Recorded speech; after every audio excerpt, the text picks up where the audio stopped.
Well, I'm getting ready for cooler weather. I know it's not here yet, but it is on the way. So I thought I'd pull a few things out, check them out, get ready to make sure everything still fits, okay? I want to talk with you today from this thought: how are the mighty fallen? How are the mighty fallen?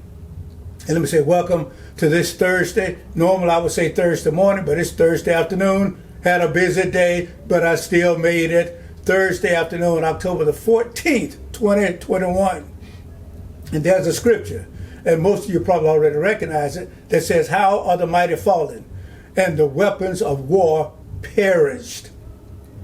And I think most of us believe that that is something that can happen, that the mighty can fall. We just don't believe that it can happen to us in most cases. This is my take, so don't hate. Let me say again, good Thursday afternoon, and welcome to another episode of My Take. Again, on this Thursday, October the 14th, 2021. You know, I believe there's a thin line between confidence and pride and arrogance. Are you hearing me? Confidence is one thing, but pride and arrogance. And just because we think a certain way of ourselves doesn't make it so. America is a great nation. America is a powerful nation. And America is a good place to be, or a good place to be from. We have achieved much and accomplished more than we can imagine.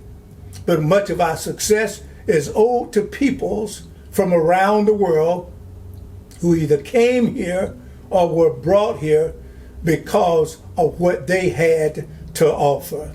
And we're thankful, grateful for that. Some believe America is the greatest nation on earth. And I believe, one should think the best of oneself. But I suppose that it all comes down to what is the criteria for greatness. It is not something that we can simply declare or proclaim. Obviously, there's more to it than that. I would certainly hope so. Something else I've discovered about America is that we are a fearful and a worried nation. And I've discovered that even racism is getting worse and not better. And some use their heritage to legitimize or excuse racism and domination. And there's a reason why we are scared. There's a reason we are worried. And it's not good. National security must be maintained. I'm all for it. Sign me up. I believe in it. Must be maintained and must be made a priority for our nation.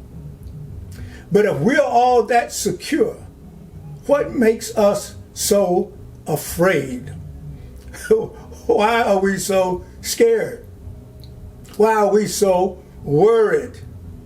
As I think about it and look at it, often the root cause of fear in America is fear that, I believe it, is fear that our deeds may be discovered. Deeds for which we will have to give an answer. It may be that we have taken so much from others that we're constantly worried that someone will take something from us. And in many cases, it would be taking back what we have taken from them.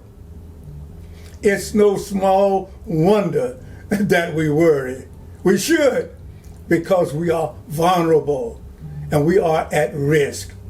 We're vulnerable as a nation because we often focus on and devote much of our energy, our time, our attention, and our resources to those that we hate rather than those that are the real threats to our nation and our way of life. I believe in large part, and again, this is my take, I believe that Pearl Harbor, that's why Pearl Harbor happened. That's why the 1995 Oklahoma City bombing happened.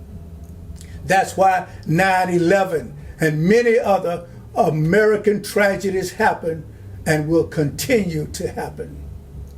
Because again, we'll focus on those that we hate. I mean, we are preoccupied with hating people. Come on. Listen, prejudice and hate has blinded our eyes to who the real enemies are. And then when we look at, our nation, really, we're looking at it very closely. Immorality is our enemy. Complacency is our enemy. Dishonesty is our enemy. Hate is our enemy. Division is our enemy. Selfishness is our enemy. Prejudice is our enemy. Greed is our enemy. You want to know how the mighty are fallen and the weapons of war are destroyed? This is it. Solve these and we solve the problems of our nation. But again, pride, arrogance, tell us that this can happen to anyone but us. That's what pride does. Our mindset is never in America. And few things can be further from the truth. We are positioned, we are poised for a fall. As a matter of fact, I believe that we are falling as I speak. But we are too blind with hate, greed, prejudice to even see it. Oh yes, I'm an optimist, not a pessimist, but I'm also a realist. I believe in living in the moment and enjoying the moment. But I think that it is a gigantic mistake, as well as being selfish on our part, for us to give more thought to today than we give to tomorrow or to our future. And if our future is in jeopardy, that should be a concern for all Americans. And we should be honest. We should be honest about it and seek to know, why is this happening?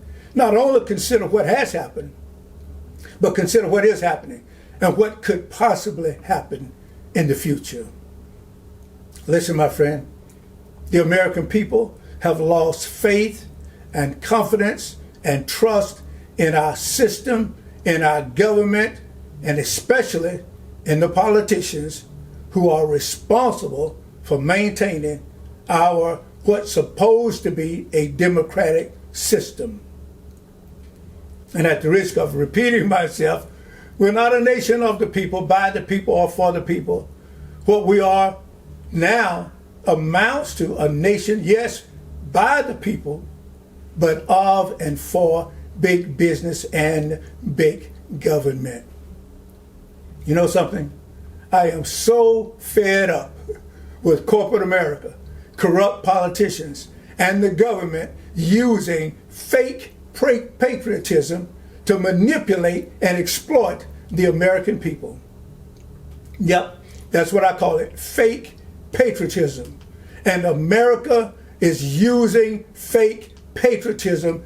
Governments is using fake patriotism, and big business is using fake patriotism to manipulate and exploit the American people. And it's working. It's working. I mean, they know that if they want to sell it, put a flag on it or cap it with God bless America and stand back and watch them come. You know, then there's the business of war. Everybody knows what happens if we continue to repeat the same mistakes of the past.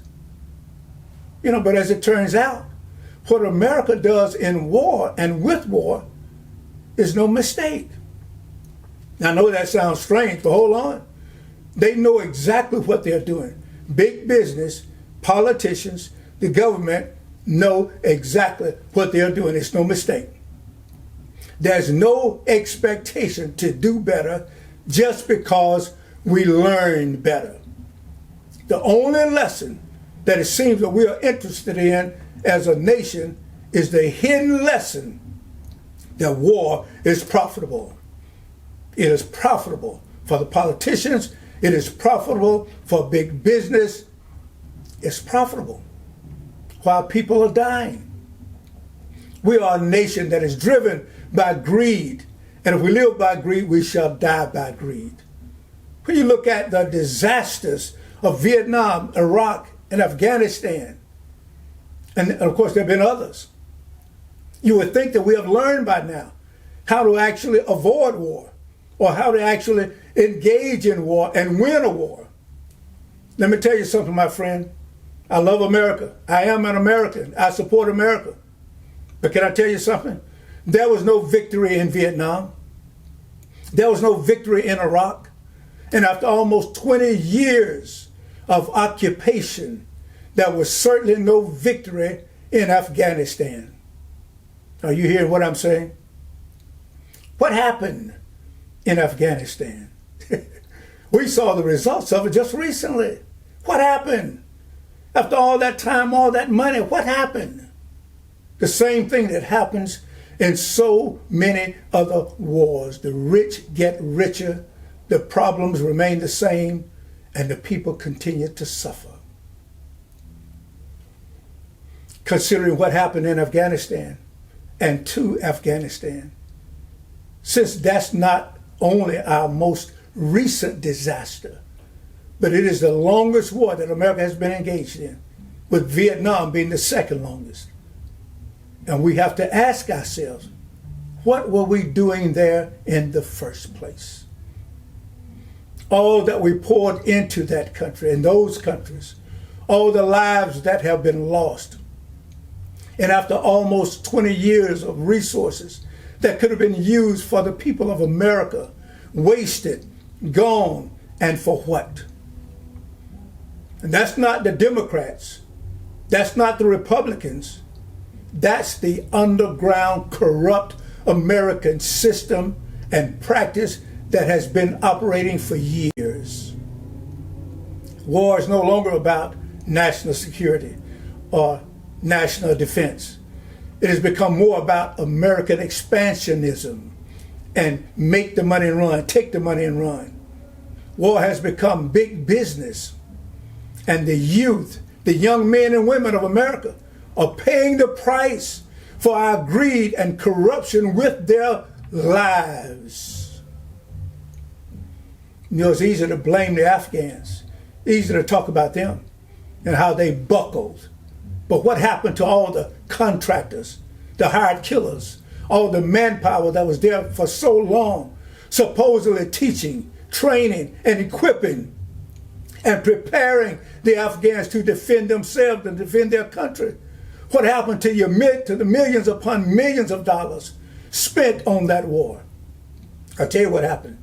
The rich got richer. American friends and relatives got rich.